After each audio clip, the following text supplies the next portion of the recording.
Welcome to the course Excelling with Mathematical Modeling.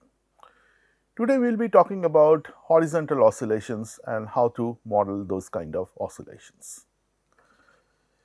So, if you consider this spring and the mass attached to it, as you can see that the surface is we assume to be frictionless and there is an oscillation of this particular object moving to and fro. So, to model this kind of phenomena, so we say that a particle of mass m, say it rests at this point A, and there are two forces which is acting on it. One is this force O1 origin, another is force O2, the origin is O2. And the law of force is m mu 1 to the power n multiplied by distance to the power n towards this force O1 and m mu 2 to the power n multiplied by distance to the power n towards the fixed center O2. So, at the point A, both the forces are acting and the particle is in equilibrium. So, the forces are equal and opposite. So, as you can see that this O1 A and this O2, they are in a straight line and hence they are called collinear. Now, a small push is given to the right hand side. So, it disturbs the equilibrium. We assume that it is a stable equilibrium. So, if it is given a small push to the right, the tendency will be to maintain the equilibrium, the stable equilibrium, that it will go back to its original position. So, we assume that after the push, let p be the position of the particle at any time t, and the tendency of this particle is to move back towards the point A. So, in such a scenario, let us see what happens. So, we assume that this O1, O2, let that be equal to A, that is this whole distance, and O1A, that is equal to D1, and AO2 is equal to D2. So, basically if I add D1 plus D2, I should get that to be A. And since this force at the point A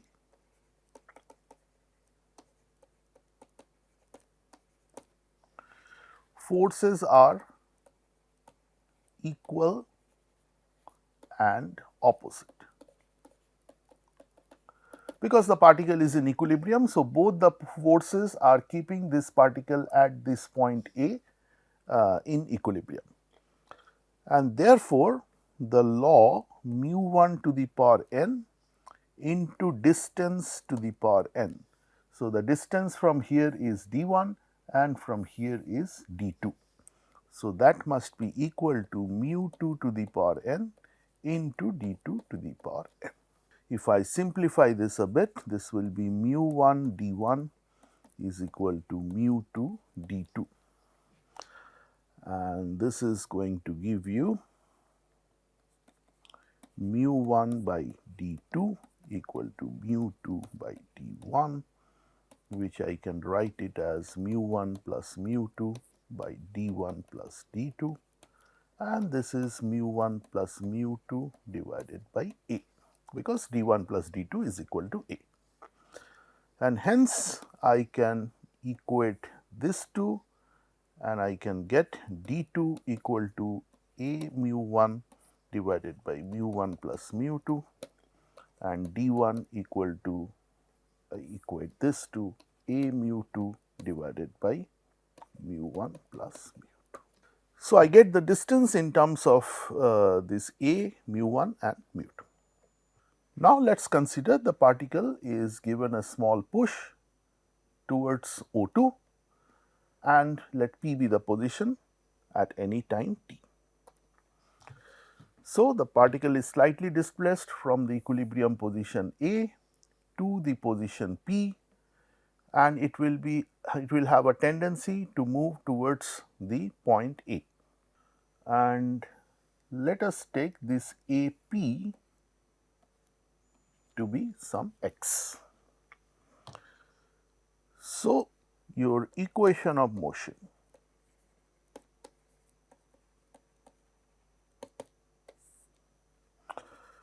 so mass into acceleration, which is d2x dt square. Now, there are two forces, one is acting at the point O1, another is acting at the point O2.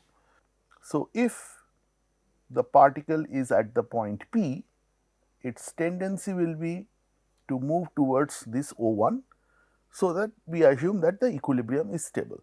So, if it moves towards this O1, then this O1 becomes an attractive force and this O2 becomes a repulsive force.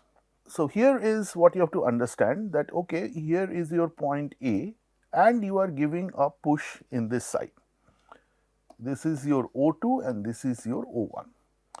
If the particle is not in equilibrium, then it is going towards this direction, and then your O2 would have been the point of attraction, but and O1 the point of repulsion. But in this case, at this point A, the particle is in equilibrium and we assume it is a stable equilibrium. So, if you now give a small push, and by the definition of stable equilibrium, this will tend to come back to its original position A, and in doing so, its actual motion will be like this. And if its actual motion is like this after the push, then O1 becomes the point of attraction and O2 becomes the point of repulsion. Now, if O1 is the point of attraction, so let us see what is the force acting on this. So, by the definition, it is given that it is mu1 to the power n multiplied by the distance, which is your O1p to the power n. And for the O2, it is m mu2 to the power n and O2p whole to the power n. Now, which one will be positive and which one will be negative? So, as I have explained that it is moving towards O1 after the push to maintain the equilibrium, O1 becomes the point of attraction, and if the force is attractive, you have a negative sign, and O2 becomes the pulse of repulsion, and if the force is repulsive, we have a positive sign. So, that is how your sign is determined. Now, your O1p, as you can see that this is your x. So, O1p is d1 plus x whole to the power n, and O2p, that is d2 minus x whole to the power n. So, let me rewrite this. After cancelling the m from both sides, we will get d2x dt square is equal to minus mu1 whole to the power n d1 plus x to the power n plus mu2 to the power n d2 minus x to the power n. Now, we use binomial expansion. I will take d1 common and I get 1 plus x by d1 whole to the power n. In the similar manner, I will take d2 common and 1 minus x by d2 whole to the power n. The next step is we expand them binomially. So, 1 plus nx plus n into n minus 1 by 2 factorial x square by d1 square plus dot dot dot plus mu2 to the power n d2 to the power n 1 minus nx by d2 plus n into n minus 1 by 2 factorial x square by d2 square minus dot dot dot. And since your n is x is small, this will be approximately equal to, so we neglect the square and the higher terms, and you will be getting minus d1 mu 1 to the power n d1 to the power n 1 plus n by d1 into x plus mu 2 to the power n d2 to the power n 1 minus nx by d2. X square and higher powers of x are neglected because x is small. So, if we simplify this, minus mu 1 whole to the power n d1 to the power n minus n times mu 1 to the power n divided by, it's not divided, so d1 to the power n minus 1 into x plus mu 2 to the power n d2 to the power n minus n times mu 2 to the power n d2 to the power n minus 1 times x. Now, in the equilibrium position, this is equal to this. So, this 2 will cancel and we are left with d2x dt square, that is equal to minus mu 1 to the power n a mu 2 divided by mu 1 plus mu 2 to the power n minus 1 into nx minus mu 2 to the power n a mu 1 by mu 1 plus mu 2 to the power n minus 1 into nx. So, what I did is I substitute the value of d1 and I substitute the value of d2, which we have calculated here. And if I simplify this, I will be getting d2x dt square is equal to minus a mu 1 mu 2 whole to the power n minus 1 divided by mu 1 plus mu 2 whole to the power n minus 2 into x. So, this equation is of the form d2x dt square is equal to sum minus lambda square x, or, and this is a known form, it is a equation which gives you simple harmonic motion. So, the motion of the particle in this case is simple harmonic, and the period of oscillation will be 2 pi by root of lambda square, which is root lambda, where your value of lambda is square root of this quantity. So, in case of this horizontal oscillation, we see that it gives to a simple harmonic motion with period 2 pi by lambda, where lambda is given by square root of this quantity. Now, let us consider a case where there is a damped oscillation. By damped oscillation means there will be some force which will be opposing this motion. So, let us see what happens. So, if you consider a damped oscillation in this particular video, you will see that this spring is having an oscillation, though in this case it is a vertical one, but some force is acting on it, and you can see that the curve, it is though giving a cycle, but that cycle is slowly decreasing with respect to time, because there is a force which is working against this motion. It is not frictionless at all, and slowly that curve decreases and ultimately it will go to 0. So, this is what happens during this damped oscillation. So, that damped oscillation law can be anything. So, you can take that your original equation was d2x dt square is equal to some minus mu squared times x. Anyway, it was lambda, but let us take mu, really does not matter, and let there be a force which varies as the velocity. So, if there is a force which is acting against it and varies as the velocity, so we can put it some minus times v some k times dx dt. To make it a bit convenient for our calculation, I can put a 2k, the constant of proportionality, and we get the equation like this. If I want an additional force other than this damping effect, so I say that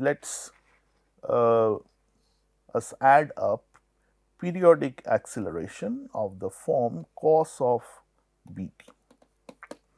So, in this particular case, we are adding two things. One is this damping force, another is this additional periodic force.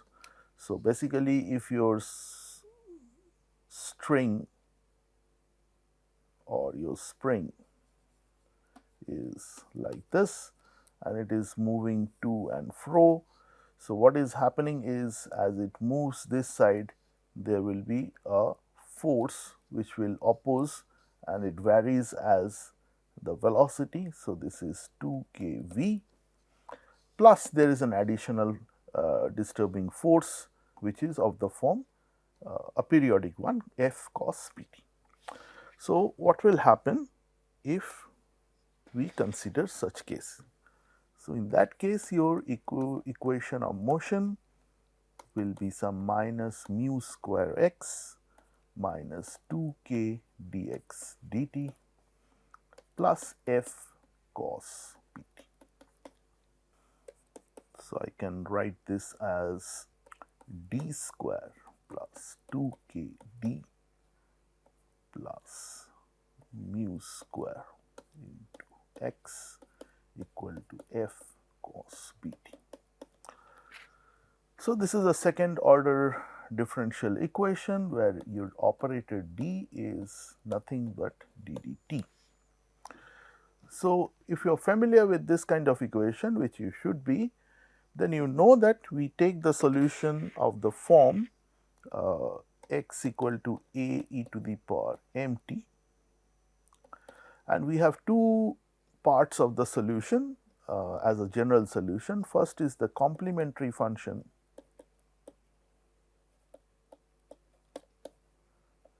and another is the particular integral.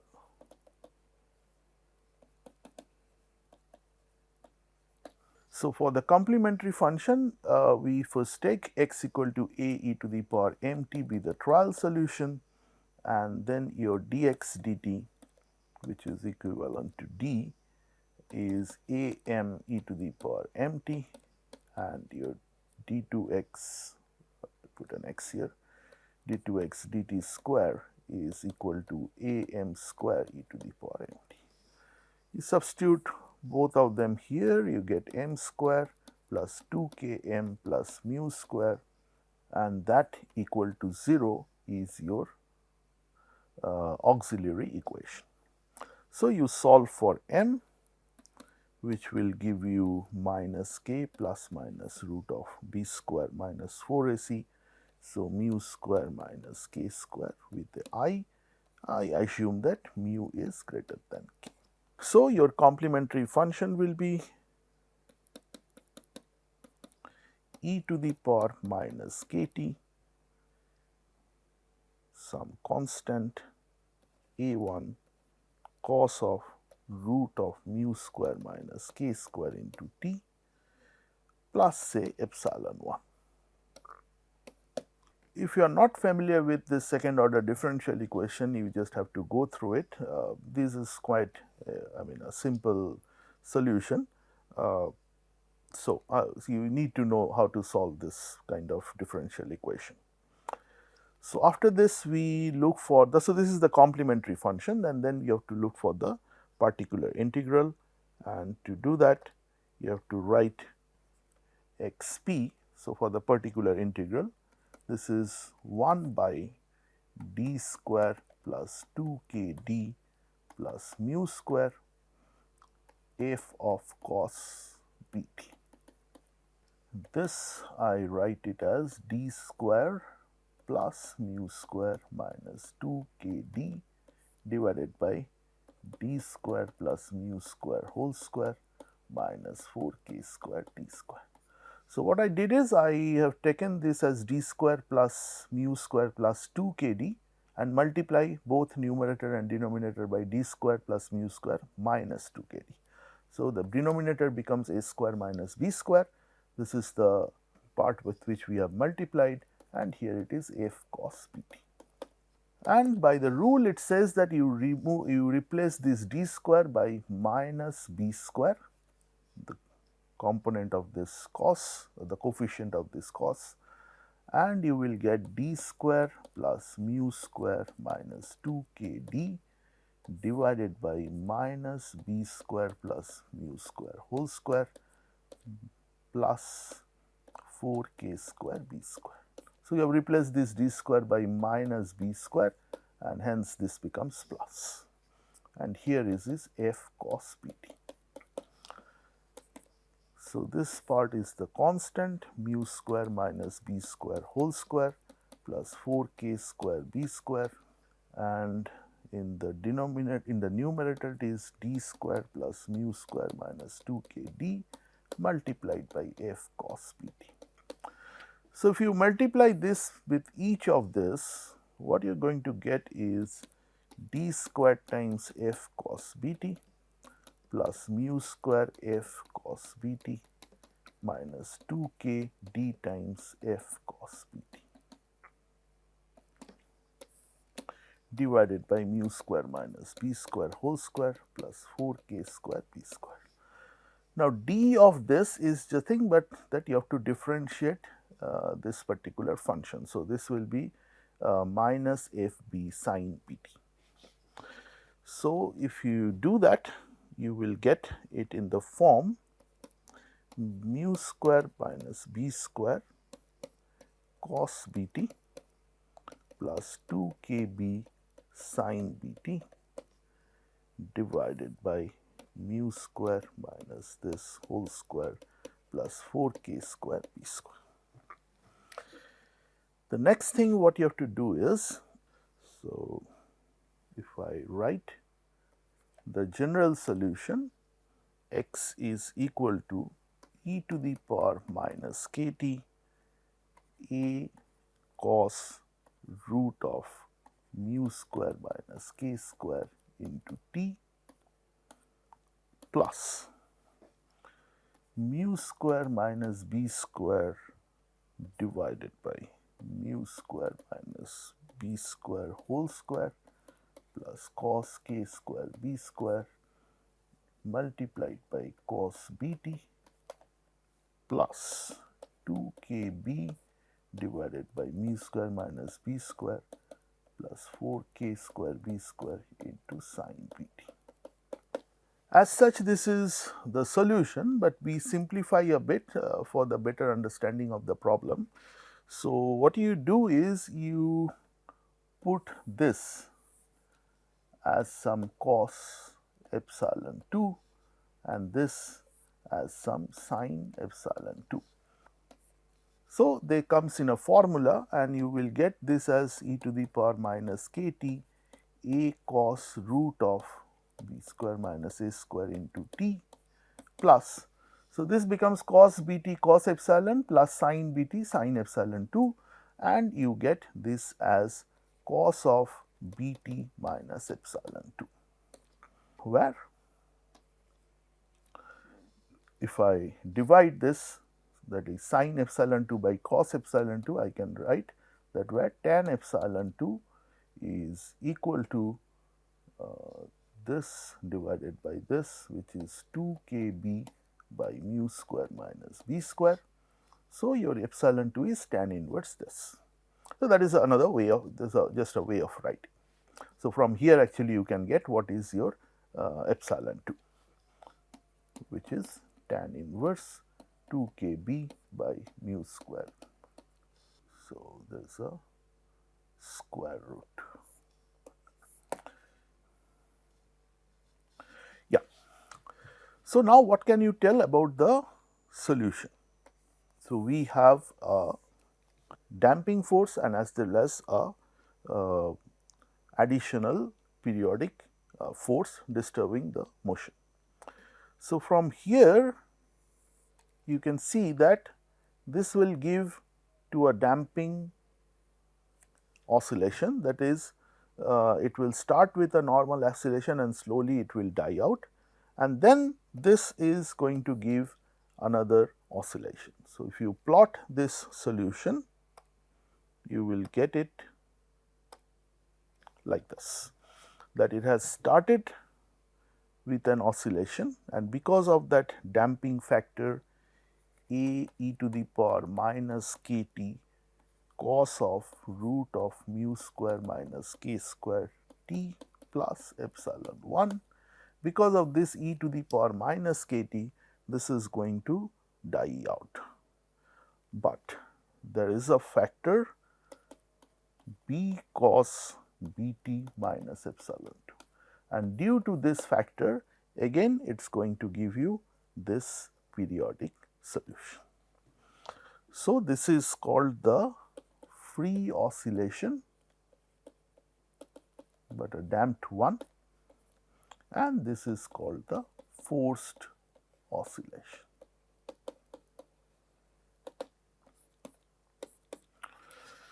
So, with this we come to the end of this lecture about this horizontal oscillations and how you can model some particular situations.